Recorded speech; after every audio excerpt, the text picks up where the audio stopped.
بسم الله الرحمن الرحيم. اللهم صل على سيدنا ومولانا محمد أفضل صلواتك بعدد معلوماتك وبارك وسلم وصل عليه. بسم اللہ الرحمن الرحیم. عزیز طلباء کرام، مختارات من ادب العرب سے بحمد اللہ تعالی آج ہمارا سبق نمبر 10 ہے اور مقدمۃ الکتاب کا آج الدرس الثامن 8واں سبق ہے. 8واں حصہ مقدمۃ الکتاب سے پیش کرنے جا رہے ہیں، تو بڑھتے ہیں اپنے سبق کی طرف. وَتَزْعَمُ هَؤُلَاءِ الْأَدَبَ الْعَرَبِيَّ وَاحْتَقَرُوهُ، ان لوگوں نے عربی ادب گڑا اور ذخیرہ کیا. وَخَضَعَ لَهُمْ الْعَالَمُ الْعَرَبِيُّ الْإِسْلَامِيُّ لِنُفُوذِهِمْ وَعُلُوِّ مَكَانَتِهِمْ تَارَةً وَلِإِنْحِطَاطِ الْفِكْرِيِّ وَالْإِجْتِمَاعِيِّ الَّذِي كَانَ يَسُودُ عَلَى الْعَالَمِ الْإِسْلَامِيِّ أُخْرَى.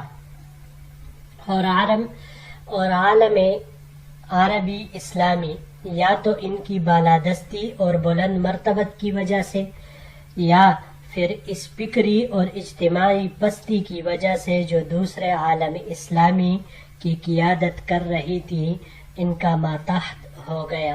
وَأَصْبَحَ أُسْلُوبُهُمْ لِلْكِتَابَةِ هُوَ الْأُسْلُوبُ الْوَحِيدُ الَّذِي يُحْتَذَى وَيُقَلَّدُ فِي الْعَالَمِ الْإِسْلَامِيِّ. اور ان لوگوں کا اسلوب کتابت ہی ایک ایسا یکتا اسلوب ہو گیا جس کی عالم اسلام میں پیروی اور تقلید کی جانے لگی. وجاء ابو القاسم الحریری فألف المقامات، چنانچہ ابو القاسم حریری آئے اور انہوں نے مقامات تالیف کی.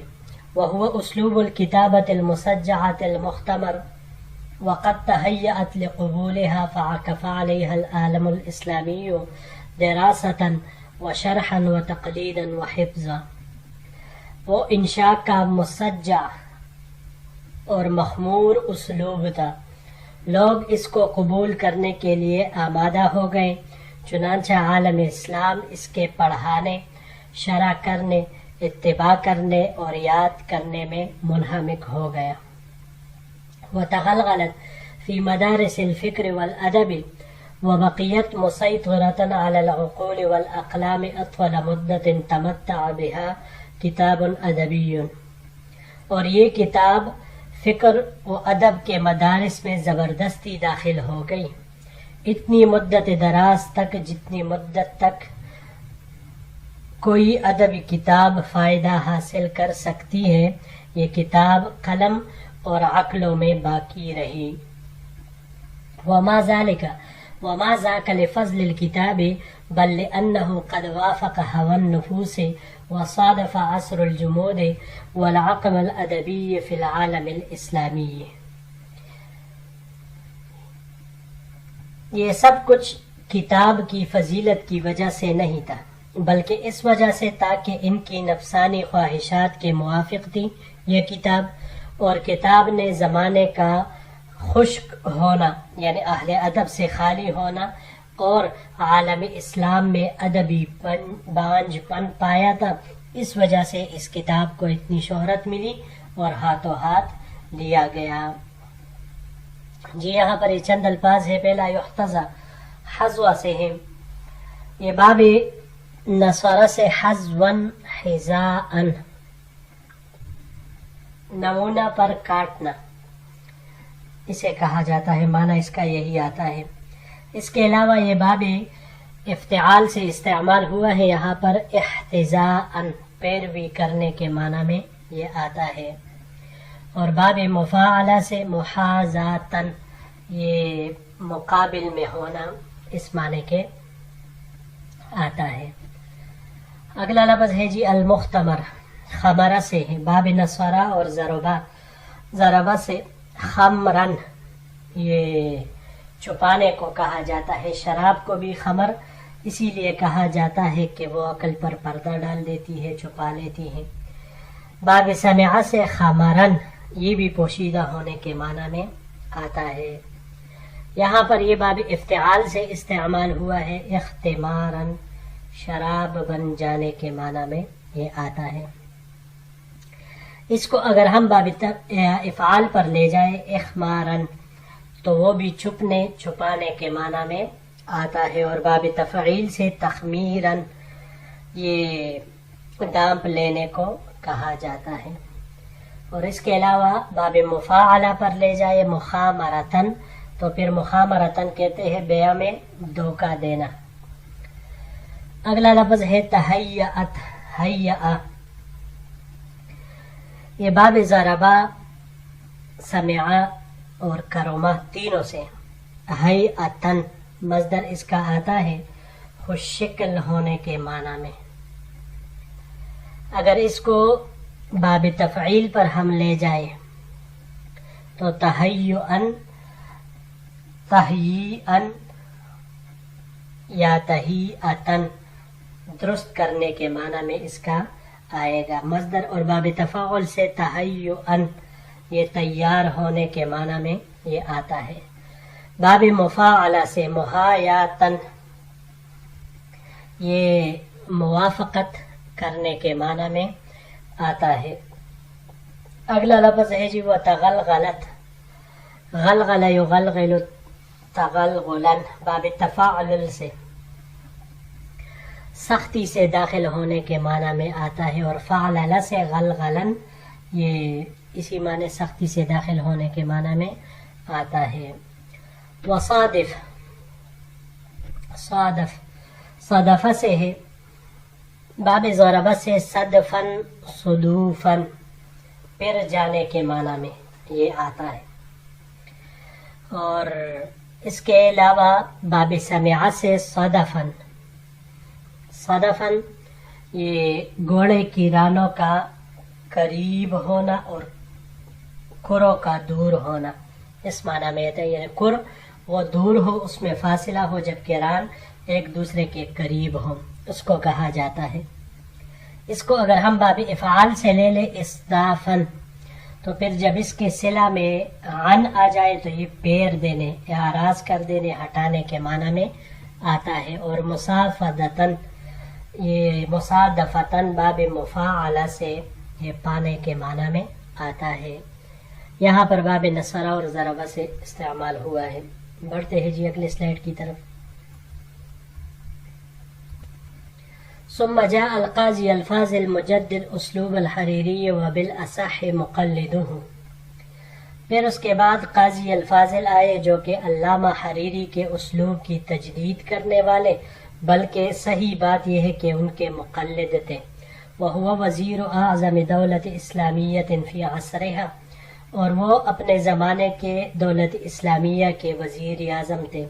وکاتب سر احب سلطان فی عہدہ صلاح الدین الایوبی قاہر الصلیبیین ومعید مجد المسلمین، اور اپنے زمانے کے محبوب ترین بادشاہ سلطان صلاح الدین ایوبی رحمۃ اللہ علیہ، جو کہ عیسائیوں پر غالب آنے والے اور مسلمانوں کی ناموری واپس لانے والے ہیں، یہ ان کے راز کو لکھنے والے تھے۔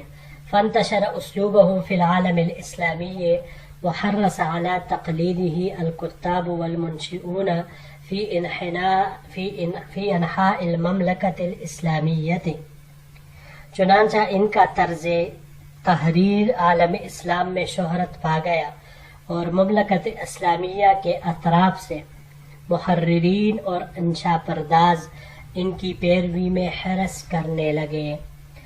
وہکذا بقی اسلوب وحید یتحکم فی العالم الاسلامی ویسیطر علی الاوساط الادبی، واصبح ما خلفه هؤلاء الكتاب المتصنعون من تراث ادبی هو المعنى بالادب العربی۔ اسی طرح عالم اسلام میں ادب کے حلقوں کے درمیان یہ نرالا طرز تحریر مشہور ہوا اور چھایا رہا۔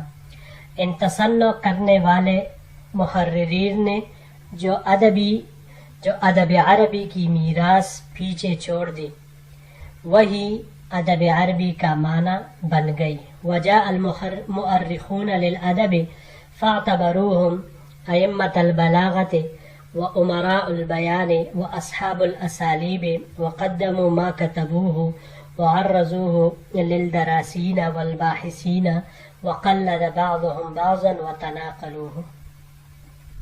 پھر ادب کے کئی مورخین آئے، انہوں نے انہی مذکورہ بالا لوگوں کے بلاغت کے امام، بیان کے بادشاہ اور اسالیب کے اصحاب الاسالیب یعنی انہی کا اعتبار کیا، اور انہوں نے جو کچھ لکھا تھا وہ ان مورخین نے طلبہ اور بحث و تفتیش کرنے والوں کے سامنے لا کر پیش کر دیا. ان میں بعض نے بعض کی پیروی کی اور ایک دوسرے سے نقل کیا. وأصبحت كتب التاريخ والأدب نسخة واحدة وأصبحت الكتابة صورة واحدة من القرن التاسع إلى قرن الثالث عشر. اس کے نتیجے میں تاریخ اور ادب کی کتابیں یہ ایک ہی نسخہ بن گئی، اور 9ویں صدی سے لے کر 13ویں صدی تک ایک ہی طرز کے یہ کتابت ہو گئی. لا یستثنی منہا الا عبقریان اثنان، اس سے کوئی بھی مستثنی نہیں رہا سوائے 2 غیر معمولی اور عظیم شخصیات کے. اولہما ابن خلدون وثانیہما الامام احمد ابن عبد الرحیم الدہلوی. پہلا ان میں سے علامہ ابن خلدون رحمۃ اللہ علیہ، اور دوسرا ان میں سے امام عبد الرحیم الدہلوی ہے، متوفی 1167 ہجری. جی بڑھتے ہیں آخری سلائیڈ کی طرف.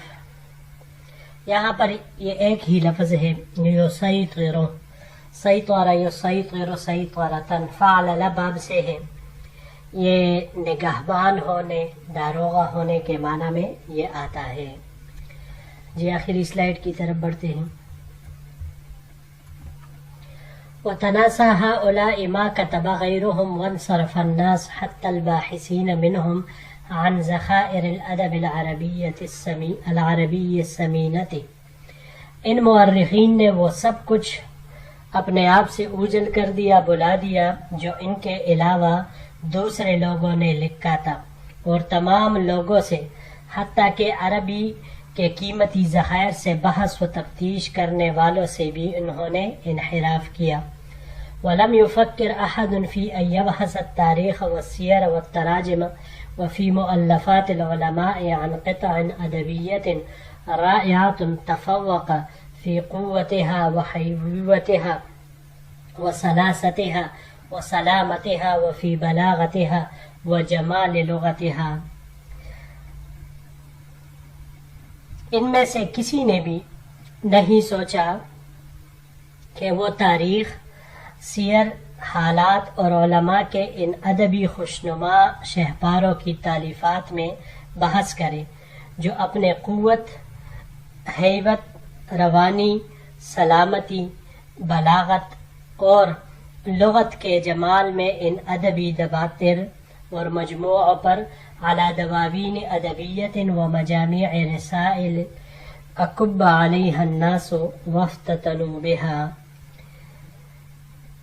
ان ادبی دفاتر، مجموعوں اور رسائل پر فائق ہے جن پر لوگ اوندے منہ گرے اور ان کی وجہ سے فتنے میں پڑ گئے. رائعاتن یہ تعجب خیز کو کہا جاتا ہے. اگلا لفظ ہے جی سلاستہا. سلاسہ سے ہے سلاستن، یہ باب سمعہ سے مصدر اس کا سلاستن سلوسن دونوں طرح سے آ سکتا ہے. آسانی کے ساتھ فرمان بردار ہونا، مطیع ہونا. اور باب تفاعل سے تسلسن، یہ لٹکنے کے معنی میں آتا ہے. اکب علیہ الناس، اکبا کبابا سے ہے، یہ باب نصارہ سے یہاں پر استعمال ہوا ہے. کبن اوندا کر دینے کے معنی میں یا پچھاڑنے کے معنی میں بھی آتا ہے. اس کو اگر باب افعال پر لے جائے اکبابن تو یہی باب افعال سے لینے کی صورت میں اکبابن مصدر اس کا سرنگو ہونے کے معنی میں آئے گا، پچھاڑنے کے معنی میں آئے گا۔ یہ باب تفاعل سے تکببن کپڑے میں لپیٹنے کے معنی میں آئے گا، اور باب تفاعل سے تکاببن بھیڑ کرنا، ازدحام کرنا اس معنی میں آتا ہے۔ اور اس کے علاوہ باب انفعال سے انکبابن یہ لازم ہونے کے معنی میں یہ آتا ہے۔ جی عزیز طلباء کرام، بحمد اللہ تعالی ہمارا یہ سبق بھی اپنے اختتام کو پہنچا۔ انشاءاللہ العزیز اگر زندگی رہی تو اگلے درس کے ساتھ پھر آپ کی خدمت میں حاضر ہوں گے۔ السلام علیکم ورحمۃ اللہ وبرکاتہ۔